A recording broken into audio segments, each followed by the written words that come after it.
Well, welcome back everyone to the final session of the West Coast Partnership Stakeholder Conference, and we have a great lineup of speakers to round things off. Andy Street, Mayor of the West Midlands, Virginia Crosbie, Conservative MP for Ennis-Mon, Alan Cook, Chairman of HS2 Limited, Tim Shoveler, Managing Director of Network Rail's North West and Central Region, and Steve Montgomery, Managing Director of First Rail. And they're all here at your beck and call to answer your questions. First though, Andy, could I ask you for your opening thoughts on rail and how you see things at the moment? Yes, Richard, thank you very much indeed. And thank you for asking me to come along to your conference, actually. Delighted to be here because, as we know, West Coast Partnership, or Avanti, as the brand goes, is absolutely critical to the West Midlands, as you're basically the spine of our current transport network. And I guess my opinion, let's put it down right there, right at the start. I am an enormous believer in rail as the primary solution to Britain's transport challenge. So whether it be congestion or whether it's pollution, remember those two challenges pre-pandemic? I am still that huge believer. I know the ridership numbers at the moment tend to give us a different mindset, but I'm very clear, no advanced country in the world of our sort of density and size thrives without a brilliant rail network. So that long-term point is still there, and we've got to sort of keep the faith. But most importantly, doing my job, it's exactly the same for a region as well. In a region like this that's had underinvestment in its public transport, its economy has been held back as a consequence of that. We have to step up that investment, and indeed we are now doing so. And of course, it's why I was a huge proponent of HS2, and I'm so delighted to see all the work that Alan is doing that we're going to hear about a little later on. And it's brilliant to actually see the jobs that have been created by HS2 as we speak across Birmingham and the West Midlands. 12,000 already in the construction, lots of them here, so important. Great to see 2A get its ascent, so we know that the service from Birmingham to Crewe will also be built pretty quickly as well. And it's also, of course, why I'm a huge believer in the Midlands Rail Hub. So the Midlands Rail Hub, perhaps not quite the headline-grabbing piece that HS2 has been, but so important for us for relatively quick in terms of timetable of when it can come on board.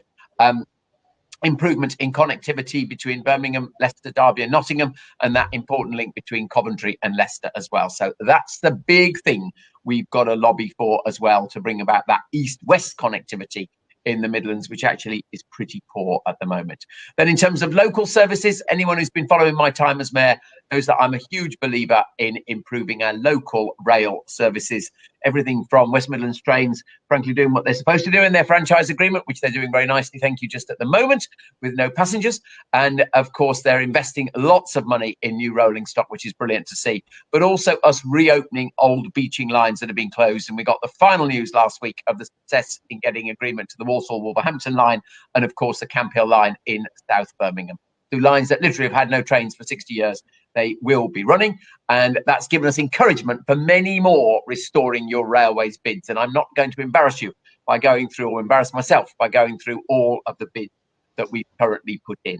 That goes hand in glove, of course, with the metro extension. Quite simply, our urban network is either heavy rail or it's metro or it's sprint, whichever of the three forms is appropriate. And then, of course, one last nudge to West Coast Partnership is very much thinking about the timetabling of how the existing service and the new service with HS2 come together, and particularly the little focus around maintaining the victories for Coventry in terms of the 3 trains an hour. So I'm a huge believer, delighted with the investment we've seen, pushing for more, and I think it will be a crucial part of our recovery from COVID as we see the railway pick up its patronage. Thanks very much indeed, Richard. Alan, thank you. Andy, thank you. Sorry. I know you're a very passionate believer in rail, as you've said there. So thanks very much for your thoughts. I'm going to bring in Virginia Crosbie now, if I can. Is Virginia here? I know she was having a few little technical problems.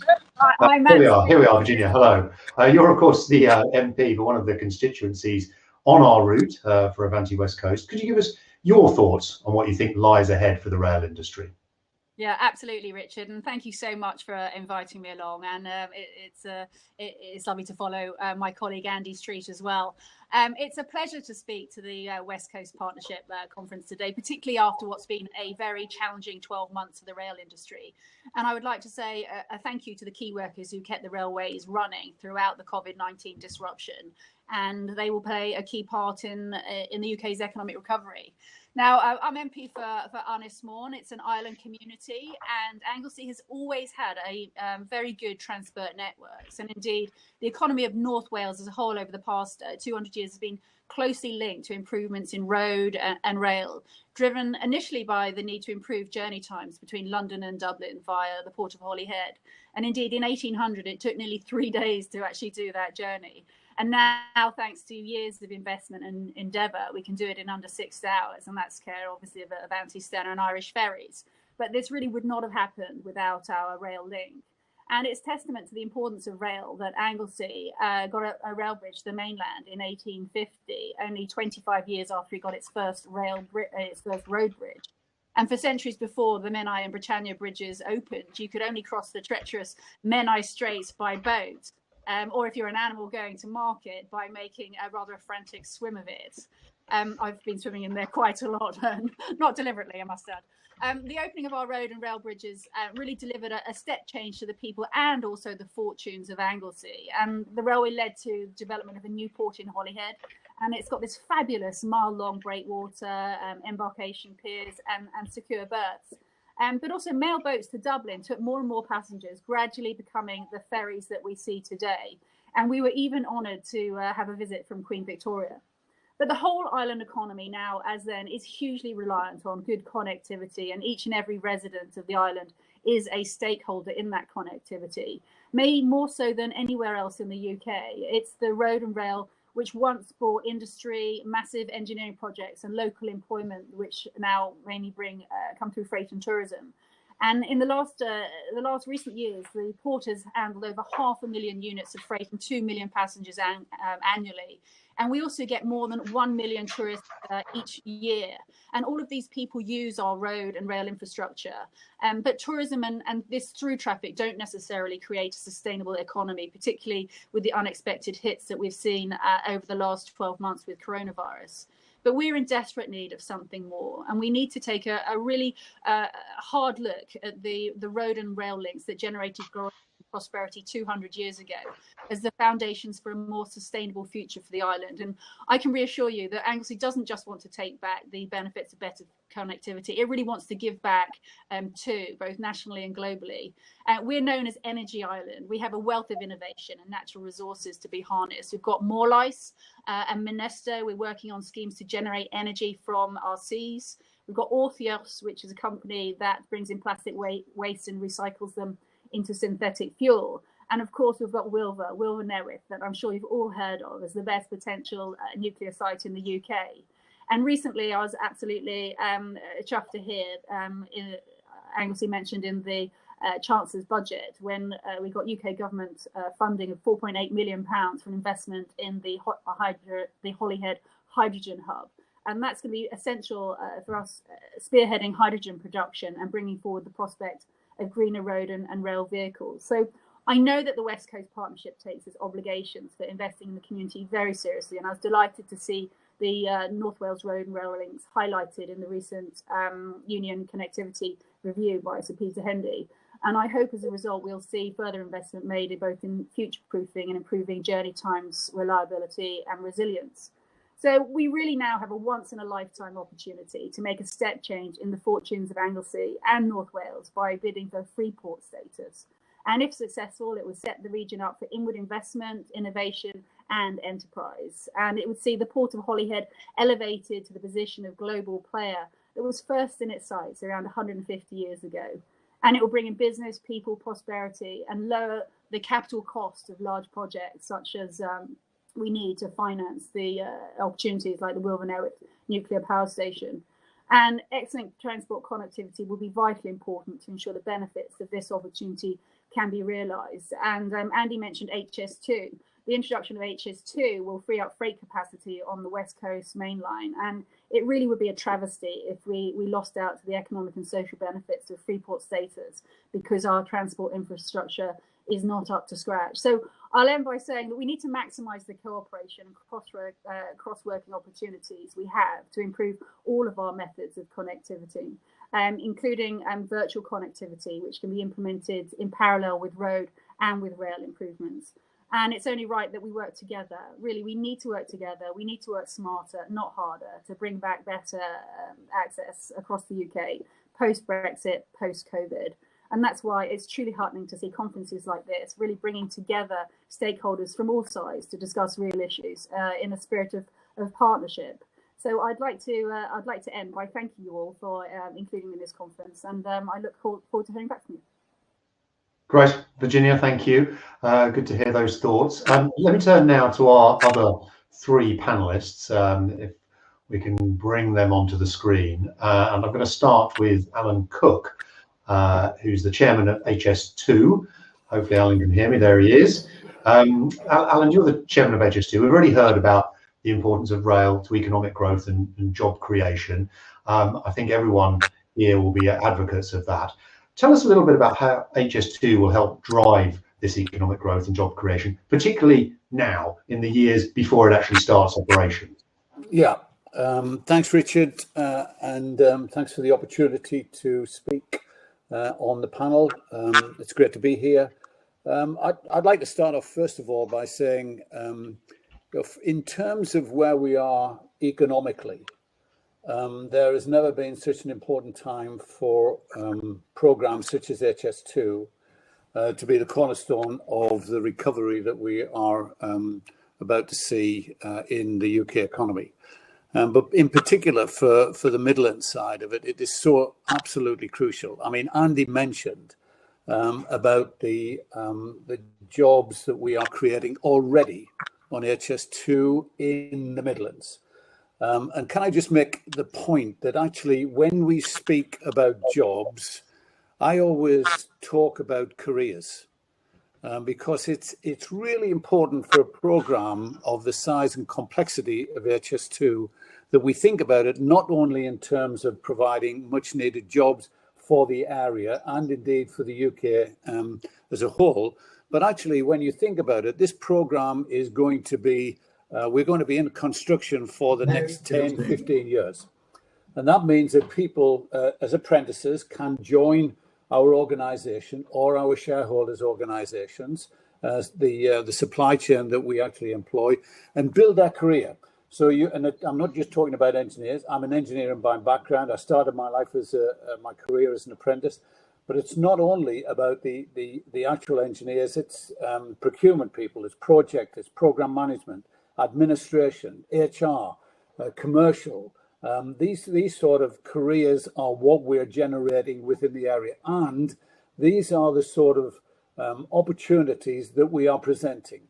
Andy has been absolutely instrumental in making certain that HS2 has the full support of the UK government. The Prime Minister, in his announcement last year, announcing notice to proceed. We're already embarking. We've got 15,000 people either working in HS2 or our supply chain. We've already appointed 500 apprentices into the programme or the supply chain. And importantly, we've already identified £10 billion worth of contracts that we will be announcing in the very, very near future. Some have already been actually appointed. And 98% of those are actually going to businesses that are based within the UK. It's not only about the economy within the Midlands, important as it is, crucial as it is, but it's actually developing the connectivity and the economy that we need across the UK. So providing the necessary transportation and infrastructure links within the UK is such an important part of what we're doing now and what we will be doing in the future. This is a transformational program. It will be providing the connectivity and the transportation that we need for the future. And we'll be talking about this program for generations. Just as the Victorians talked about the improvements that we needed in transportation in the 19th century, we will be talking about this program in the 21st and 22nd century. Of that, I am absolutely convinced that is going to be a reality. So I think that this is such an important part. It's great to know that we've got your support, Richard, and the support of people like Virginia in terms of what we're trying to do. It's a massive, complex program, but I think we're making really, really good progress. Alan, thank you. Some great thoughts there. I think I could see people nodding along to it, including Tim. Tim, you're the Managing Director for Network Rail's Northwest and Central region, and infrastructure is a matter close to your heart, clearly, and that's vital to building back better. But there are going to be competing demands for what are, let's be honest, finite resources. So how, from your perspective, do we ensure that we spend the right money in the best places, do you think? Good afternoon. Thank you for the invitation.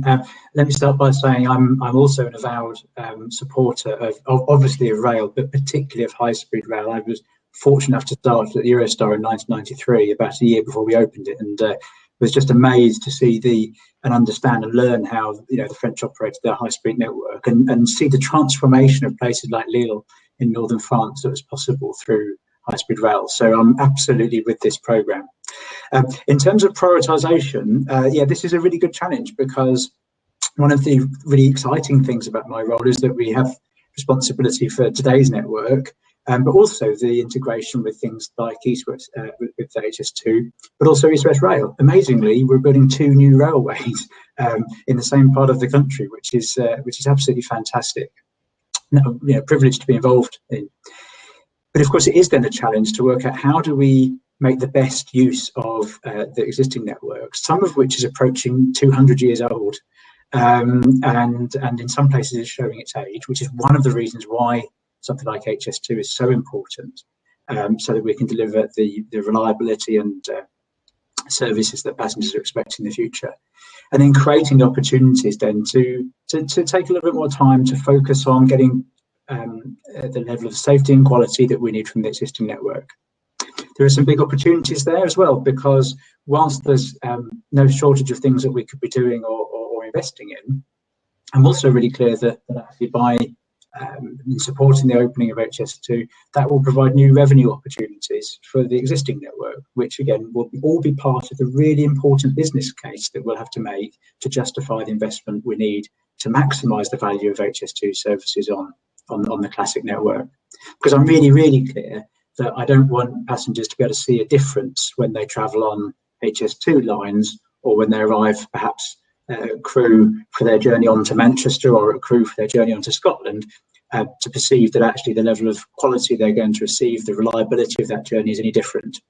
Now, that's not the railway I've got today, but that's the railway that we need to make sure is in place by the time HS2 is ready to open, and we're determined to do that with our team. But it comes back down to business case. I think it absolutely comes to demonstrate that actually with that optimism that Andy Street talked about earlier for the return of passengers, which I absolutely share, that we can make sure that we are demonstrating that the right thing to do is to invest early before HS2 is open, to make sure that the classic network is ready to support the passengers, the volume of passengers that are going to be available to us, and the revenue that they will bring. Great, Tim, thank you. Steve, let me cross to you now. You're the Managing Director of First Rail. Rail is always an area which provokes strong feelings, debate about the right way to do things. How do we ensure that we get the best outcome when everyone has an opinion, and often those opinions will conflict, particularly often around journey time, stopping patterns, and so on and so forth? What are your thoughts? It's the age-old question, Richard, of how do we meet everybody's needs, and that's always difficult. I think, from clearly we have a service out there that there's a demand for it, or there was a demand for it, and we'll come on to how do we get that back again. But rail is clearly an item that everybody has an opinion on, albeit, as we all know, the volume of people that actually use it is a lot less than we would all like to see, because still too many people wedded to cars. And again, but that's just the type of beast it is. It just gets, everybody has an opinion. So I think the important thing for us is how do we take rail forward is about making sure that we've got customers' confidence in it.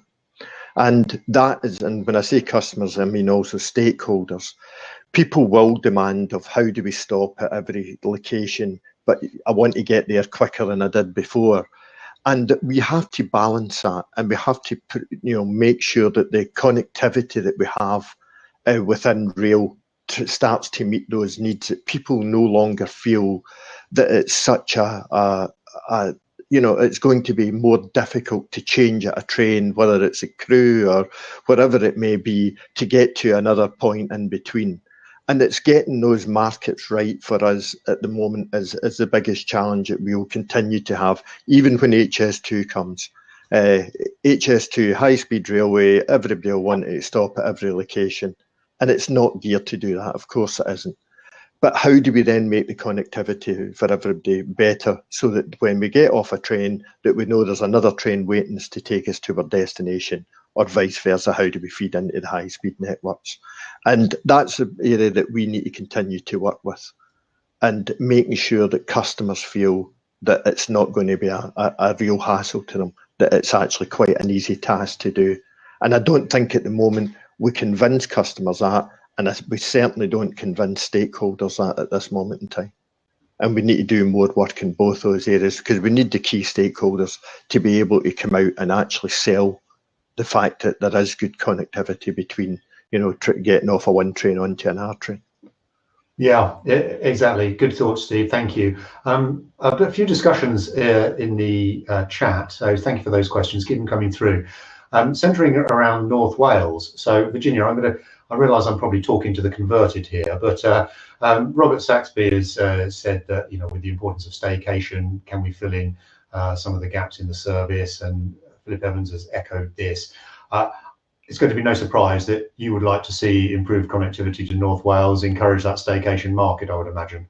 Yeah, absolutely. I mean, it's 6.5 hours to get to Anglesey, and but once you're there, it's an absolute fantastic constituency. And I always say to my colleagues, I've got one of the best constituencies in the UK. But absolutely, you make a very clear point about staycations and about tourism, and that is very important to the island. But we have had decades of disinvestment on Anglesey, and what I'm working really hard to do is to try and actually get some additional investment. We've got so much going on for us in terms of wind, tidal, waves, solar energy, and recent hydrogen announcement. And what we need for that, we really do need to capitalise on the innovation that we've got going on the island, and that means we need to have good transport, we need to have good connectivity. So everything is really intrinsically linked. The young people say to me on the island, they want to be able to stay on the island, they want to be able to bring up their families, have a home, stay in their communities, and keep the Welsh language and the Welsh culture alive. But they feel they have to leave the island in order to have a good quality job. So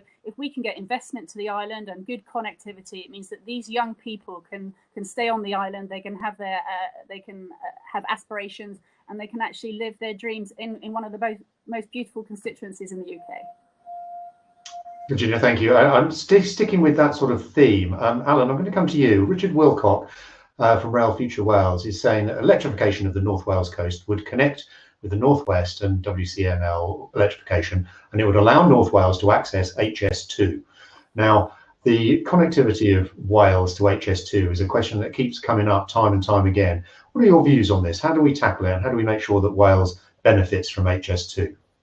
Well, I mean, from our point of view in HS2, Richard, it's very clear. I mean, we want to provide the connectivity throughout the UK. And of course, the links into North Wales is really important. It's important from a Midlands point of view too. From Andy's constituency, the benefits that you would get by having easier access into North Wales would be very, very much welcomed.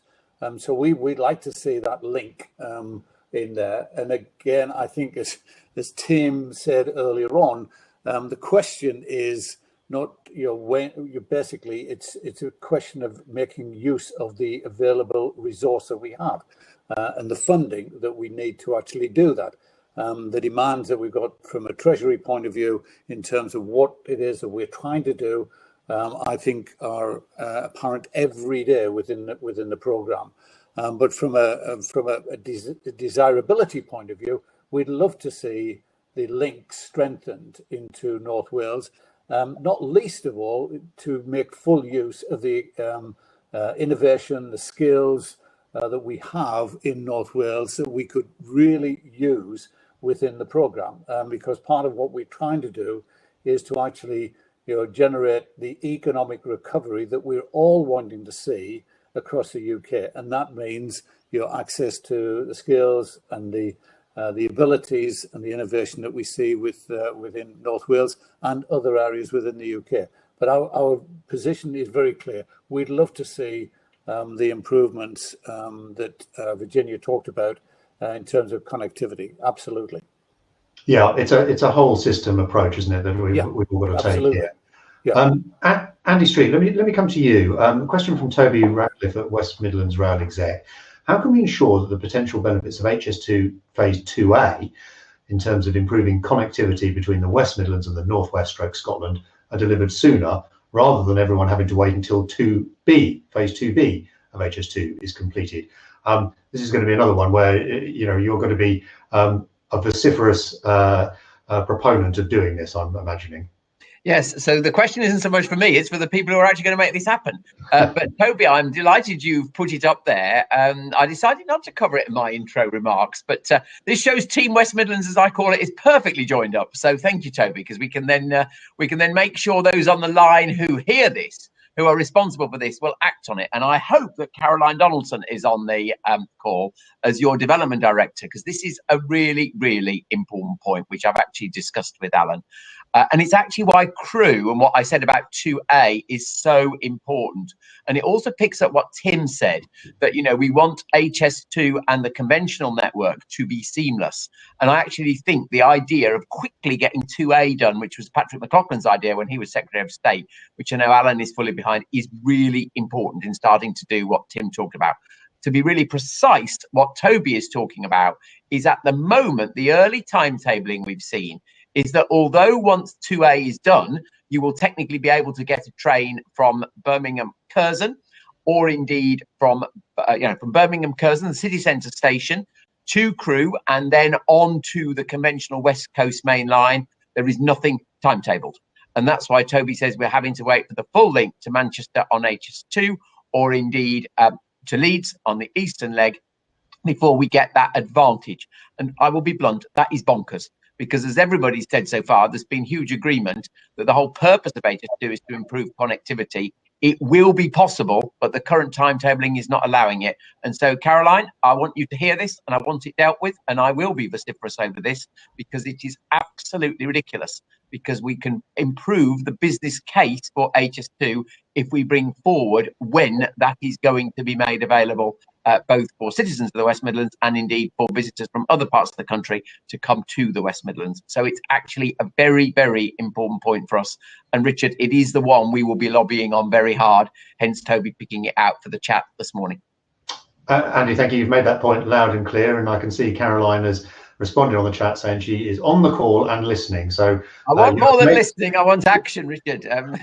You've made your point loud and clear. Well done. Alex Fortune has got a question about business cases in the Green Book, and I'm going to put this to you, Tim.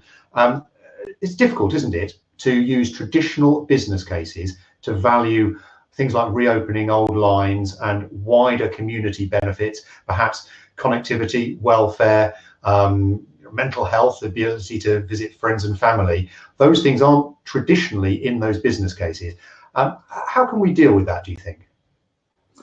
Thanks. Yeah, I absolutely support the question. And of course, the Green Book has recently been rewritten, has been amended to, I think, make it much more to weight, I think, in the favour of areas of the country where previously, if there was a sort of a London bias, if there was a sort of a conglomeration effect, actually that I think has been improved by the latest version, which should make it much more possible to make case out of away from London, where things aren't quite so busy. Because as we know, it's not just about how many carrying large amounts of commuters into central London. It is about that regional connectivity.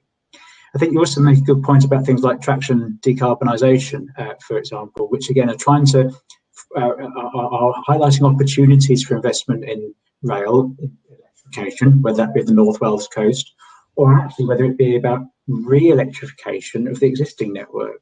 If you think that the electrification of the much of the electrification system from Crewe to Scotland was implemented in the very early 70s, I'm not sure that I want to have a high-speed 2 train running on an electrification system that's 60 years old. So I think, that there are some relatively traditional things like Green Book. I also think we need to bring in the passenger revenue and argument to play much more than perhaps we have been able to do in the past. It's one of the things we can achieve actually working as a railway in a much more joined up fashion as we are now. Because I think the really big opportunity is to make sure that, not only is the connectivity there that Andy talked about and that journey times are competitive, but that actually the resilience is there such that actually the infrastructure is, the overhead wires are in the air every day, not just 350 days a year and on the floor the remainder because they're aging. And then that has a value, doesn't it? We know that passengers expect and value that a level of reliability and consistency. And indeed, I think we need to get better at valuing that and demonstrating that for business case to justify investment. So a whole range of measures, Richard, but absolutely passenger revenue is going to be really important and front and centre to this. Yeah, agreed, Tim. I mean, I think we're moving into a new phase now with how we look at these sorts of things, which is good to see. It might not happen overnight, but it is moving in the right direction. Steve, I'm going to come to you. I mean, a few comments here about your comments about connectivity and ensuring that we get the right balance.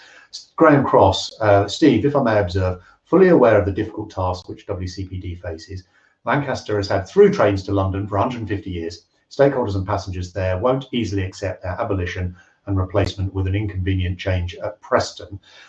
So, strength of feeling is always going to be high with all of these connectivity questions. And so I'll let you come on that in a second, but I'm also going to bring in Steve Wright's question from Rail Future. Strongly support Steve's comment about connections in and out of HS2 and Avanti West Coast. But whose responsibility is it to ensure this happens? Okay, I'll answer the first question first. Graham, I'm not suggesting we're going to take the direct services from Lancaster out, so please don't think that is part of any plans.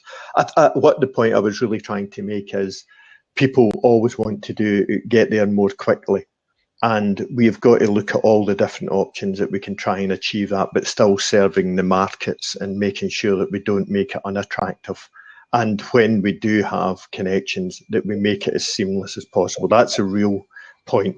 In terms of Steve's question, whose responsibility to ensure it happens? I think we've all got to do it collectively. I don't think there's any one group of people that can make that decision. There is competing forces at nature here, as we always get with new rail services or existing rail services, of people see rail as driving the economy. Virginia already talked about it. We see how important it is to locations, and if we need to make sure we make it best for as many people as we can, but we have to be realistic. We can't serve everybody. We cannot make it to get to every location, but how can we make it that we serve the majority? And those, I'll not want to say those that are disadvantaged, because they're not disadvantaged. How do we make it that the locations that still need to be served, but maybe not in the top priority, still have something that is going to be good enough that wants people to use it rather than jump in the car? That's really where we've got to get that balance correct. Yeah, it is a very difficult balancing act, as various people, now yourself, Steve, have said today in this conference. A question that occurred to me, Andy Street, I'm going to put this to you. How do we get the right balance when we're trying to get this? We're trying to solve competing demands. Everyone wants the best for their region, as you can imagine, and rightly so, frankly. But how do we get the balance between top-down holistic strategy and bottom-up listening to stakeholders and demands of local communities? Where's the balance lie? It's a very hard question, actually. I think the answer is that that you have to start with a long-term plan. And why do I say that now? Because we're all waiting for the integrated rail strategy, or whatever its latest iteration is going to be called. And the huge advantage of having that is that there's then a framework into which the individual bottom-up stuff can then fit. It's very difficult, though, if you don't have that, because people actually don't know what they're consulting on. And our own answer to that very problem here in the region, and let's face it, it's much more simpler for just my area with 3 million people around the whole country, is we put out what we had as our a movement for growth, we called it, our transport vision at the start of the mayoral term. And then we sort of go colouring it in, and then we're going to update it again at the start of the next one. And what that means is everybody knows where we're trying to head, and therefore they know where their own bottom-up contribution fits. So I will find it hugely advantageous if the government do come forward with their overall strategy. You've got something, got a map onto which you can pin your individual lobbying.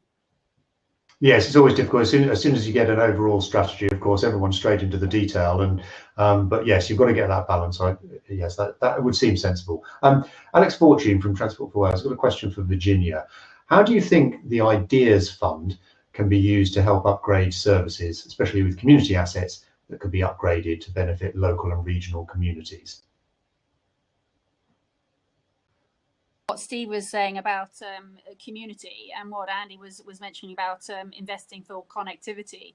I think the great thing about the Restoring Your Railway Ideas Fund, and I don't know whether, I think you had Chris Heaton-Harris here this morning speaking on the conference, is that correct? Excellent. Well, I hope he's still listening, because we've had the third round of funding. I've just been working with the community here on Anglesey to put in a bid, and essentially it's a railway that's gone from Gerwyn to Amloch in the north of the island, and in the north of the island we've had significant disinvestment, and by providing connectivity to the north, not only for kids to get to school, for people to work in nursing homes, for tourism, it really will kickstart some investment. And I think what's been interesting for me as a new MP on the island is to see the communities come together. Everyone has a view.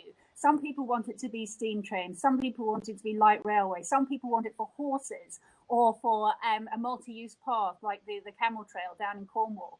But I think everyone has this passion and this desire to connect. There's over 20 miles between the south and the north of the island. This is a huge community asset that will not only bring work and investment, but it really will connect communities and connect families. So I think it's really important that we have this community engagement. As I said, I put in for the third and final round. We actually haven't had any investment so far with the beaching funds in Wales yet. So hoping this will be one of those funds. And with that £50,000, Welsh Government are going to match it. So I'll have £100,000 with which to really get the community motivated and engaged. And let's turn this asset into something that works for the whole island. Great, thank you, Virginia. A question from John Owen. I'm going to put this to Alan. John Owen from Travel Watch Northwest. When HS2 trains eventually reach the northern parts of the West Coast Main Line, they'll meet certain bottlenecks, such as Lancaster, that's recognised by operators as one of the most challenging, with conflicting train movements on a two-track line. Will any consideration be given to extra lines to ensure smooth future services are provided? Thanks, Richard. It's a really good question. I would look to, fortunately, within HS2, and certainly over the last 2 or 3 years, we built a really excellent relationship with Network Rail. And we're constantly building on that relationship. So the question that has been from John with regard to the bottlenecks will be reliant upon people like Tim and myself, or Tim and Mark Thurston, and Sir Peter Hendy, to work out these sort of relationships. So the last thing that we want to have is a high-speed connection from London through Euston, Old Oak Common, into Interchange, Curzon Street, and into Crewe, and then onto the Western Link on 2B, to be limited by bottlenecks that we have either in the existing network or in the network that we're hoping to serve. So I think that the answer lies in collaboration, cooperation, and really identifying what the priorities are. And that means a close working relationship that we have with Network Rail to make sure that actually works effectively. Tim mentioned it earlier on. We absolutely cannot get into a situation where the existing network that we got is regarded as sort of a reduced citizenship in terms of what we're doing on HS2. That would not be the right thing to do. We have to make the investment in the existing network as well as what we've got on HS2. The idea of HS2 is to improve the connectivity, get the capacity, provide the connectivity within the areas and the country, the cities that we're trying to do, but also to make it an enjoyable experience. And that that can't mean getting to a hub or in terms of the network and then moving into sort of a second citizen type of arrangement on the existing network. That would not be the solution. And it's going to need cooperation, collaboration, and full commitment from Network Rail and HS2 and the partnerships. Working with people in Andy's organisation, in Virginia's organisation, to make this a reality. That is the whole aspect and the key to the success of what we're talking about. Yeah, thanks, Alan. And Steve, we've got to do one of the things we've got to do within West Coast Partnership is attempt, isn't it, to bring people together, to listen to views, work with the partners, because of course West Coast Partnership Development under Caroline Donaldson have got to try to help produce the best case scenario, the best fit for passengers amidst all this competing demands. It's not going to be easy, but that's one of our jobs to contribute to Alan and Tim's work. Yeah, no, absolutely, Richard. I think it's a critical part. When the West Coast Partnership was developed, and putting the development leg onto it, I think it was really important that piece of work that Caroline and the team are doing to try and build that whole pathway through to what HS2 will look like in the future, and making sure that the stakeholders are with it and we're taking the inputs is going to be vital, because if we don't have that tied up process going through it, then it can get very fragmented and people starting to come at it from different sides. So it's really important that we try and make sure that we sell all the benefits all the way through with this, and that everybody's almost in the same page with it. Yeah, getting everyone to come together. I mean, Tim, I've seen you nodding along to the last couple of questions around Lancaster and the 2-track line, and also there's another question from Toby Ratcliffe, West Midlands Rail Exec, around DfT proposals for decarbonisation, awaiting these. What are the electrification priorities for the current network on the West Coast, and potentially for the future HS2 links, taking those into account? Electrification always stirs strong feelings amongst people. Where do you sit on that? What are your thoughts about where we prioritise? Thanks. Yes, and obviously we've been deeply involved in the development of the traction decarbonisation network strategy, and actually for the northwest and central region, probably the highest priority actually is Birmingham to Marylebone, in all honesty, because that is still a diesel railway, so it's a little bit out of scope perhaps for this conversation, but that really leads the way in terms of my prioritisation.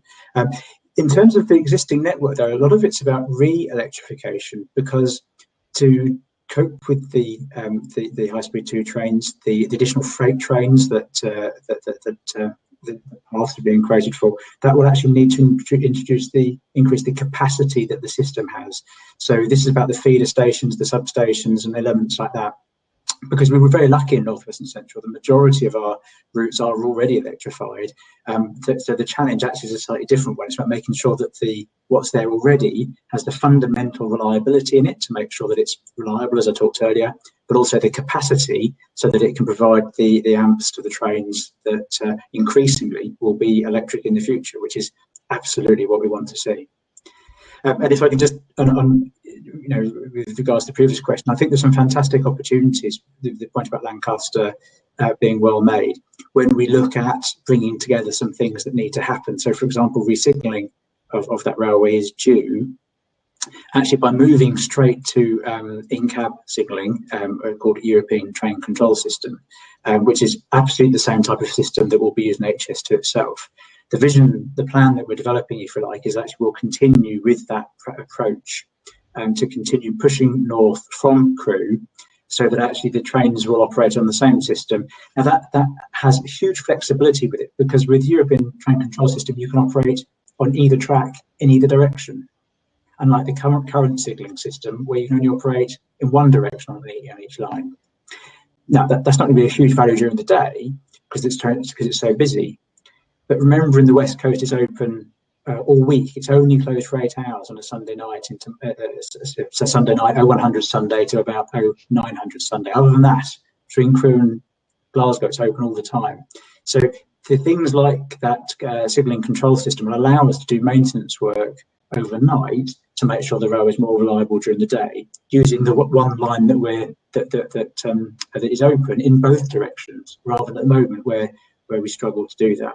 So there's some really quite cute and smart things that we can do to make more capacity available from the existing network by tying in things that need to happen anyway, like resignaling.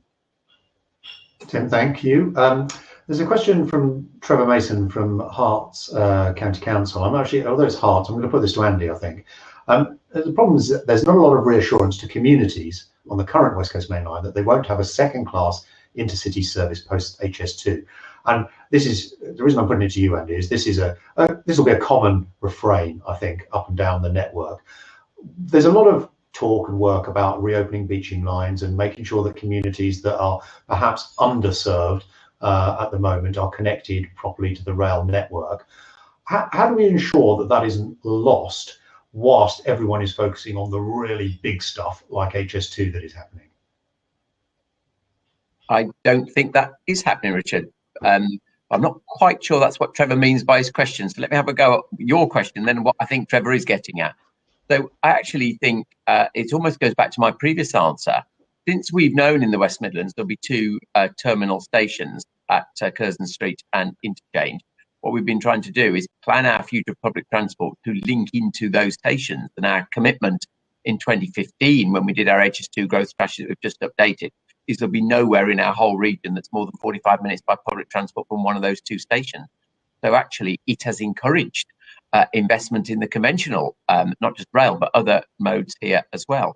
And again, the evidence is money is being found for the reversal of beaching. I gave you our two examples, and we've got further applications going through the process. So I don't think what you say stands scrutiny, frankly.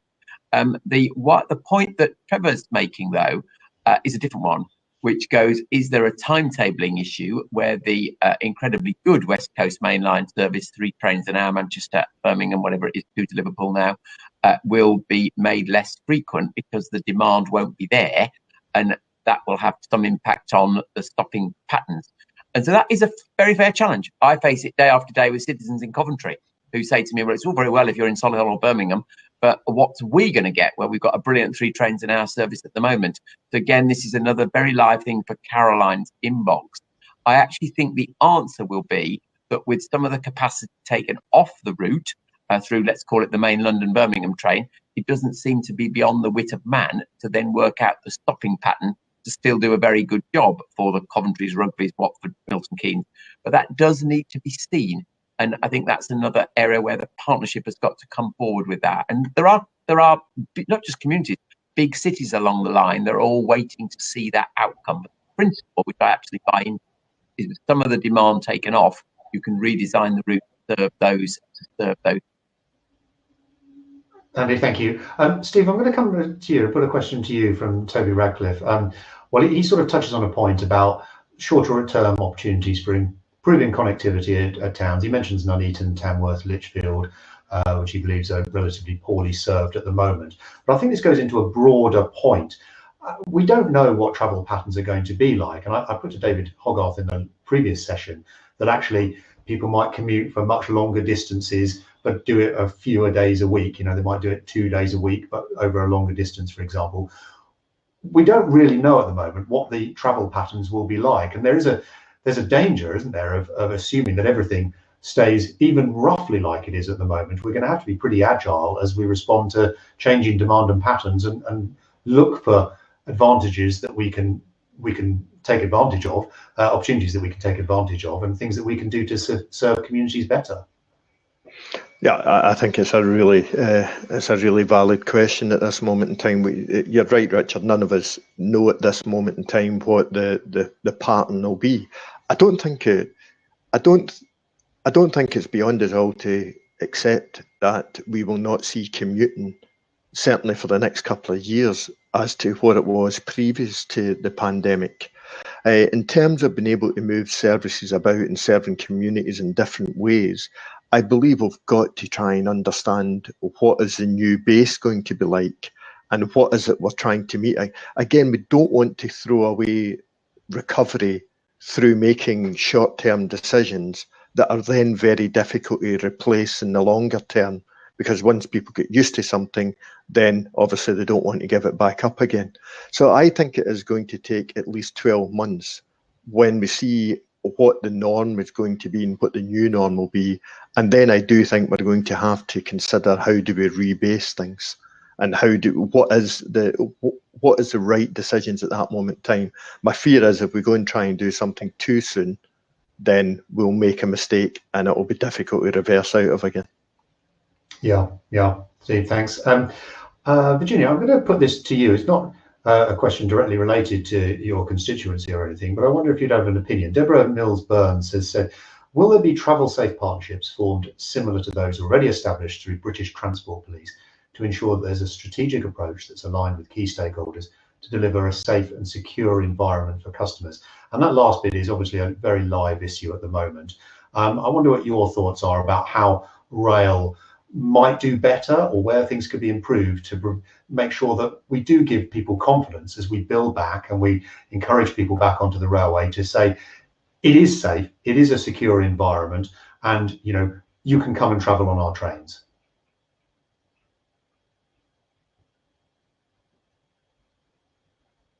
Oh, I think you've gone quiet, Virginia. Are you on mute?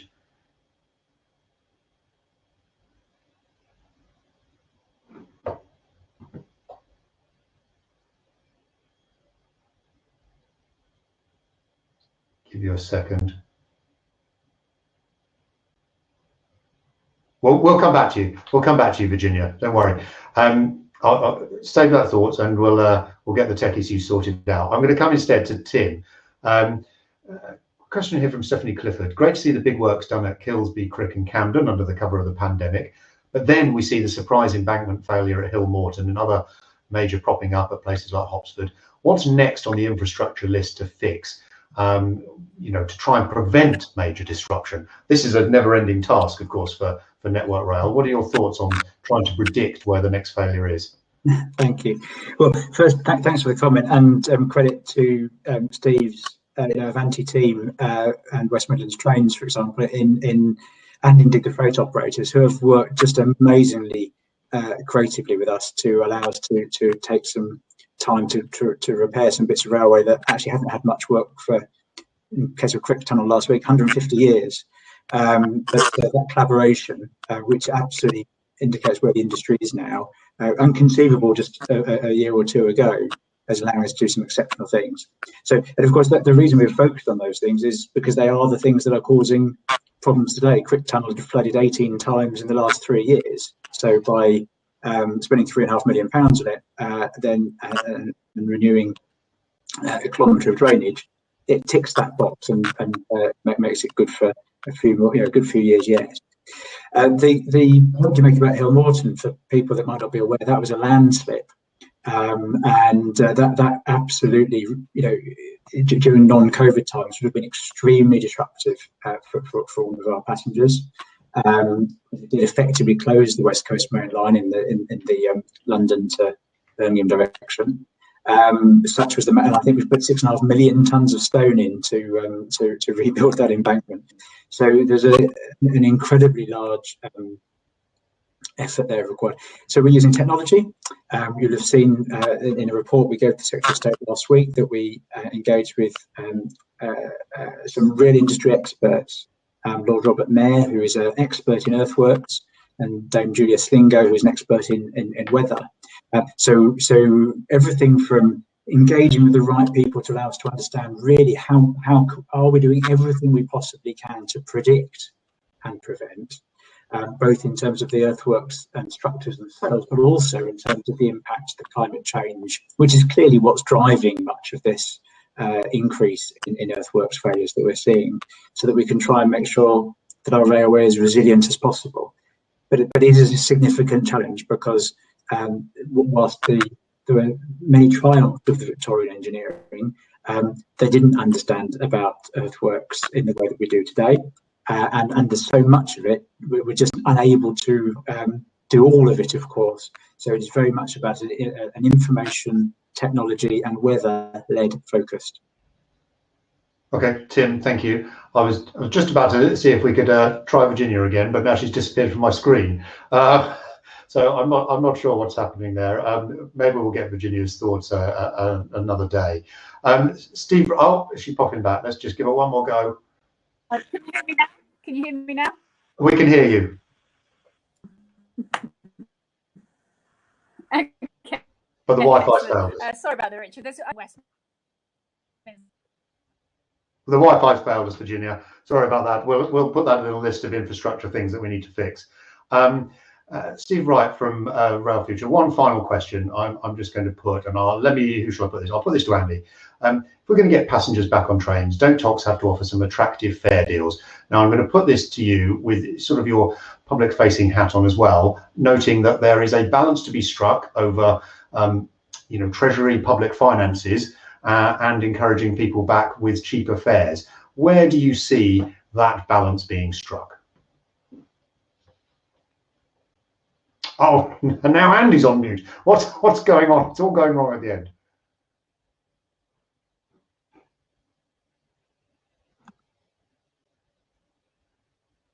I can't hear you at all, Andy. Okay, I can hear you. We've got you. I haven't pressed anything, so you need to have a word with your operators. Steve, your question is spot on, and I'm glad this has come up because there was an earlier question earlier on that we went over, which said, what can we do to get people back on the railway? And personally, I think this is the single most important thing. So let me tell you what we've done here, which will give you hopefully will inspire a bit of action. So on our metro system and on our bus system, we have moved to offer flexible discounted tickets for reflecting the fact that people are doing 2 or 3 days in the office. So they're no longer doing 5 days in the office, so they're not going to buy a season ticket. So to your sort of trade-off, Richard, I'm sorry, the customers are not going to be there in the same numbers to buy a full 5-day ticket. So we've acknowledged that, and we're now promoting very hard on our network these tickets which are designed for that mix of home and office working. And that's what needs to be done, putting it very bluntly. And I think it would be a dramatic move from the TOCs. It's got to be timed at the right point, and I understand there's no point doing it till there's naturally an uptick in demand. But I think it would be a very decisive way of encouraging the return that we all want to see. Great, Andy, thank you for your comments there. I mean, I think we're all united that we want to see a successful railway, and we've got to be agile and listen to people as we go forward, listen to our customers and what they're telling us. I'm afraid we are now out of time, though, on what was an extremely interesting way to end the day. I think you'll agree. My thanks to our panelists, Andy, Virginia, Alan, Tim and Steve. And that brings us to the end of our first West Coast Partnership Stakeholder Conference. We're in a time, obviously, of huge change and challenge, but also a great opportunity, as our speakers have made clear. The rail industry is a family, and together with its stakeholders, that's you, and supporters, that's also you, we can achieve great things. I hope you found this helpful as an insight into both our business's plans for the years ahead, and also to hear from others in the industry. We'll share a full recording with you in the coming days for those of you who might have missed any of it. And we'll also have more events in the future, of course. So look out for those and do get in touch in the meantime if there are any issues that you want to raise.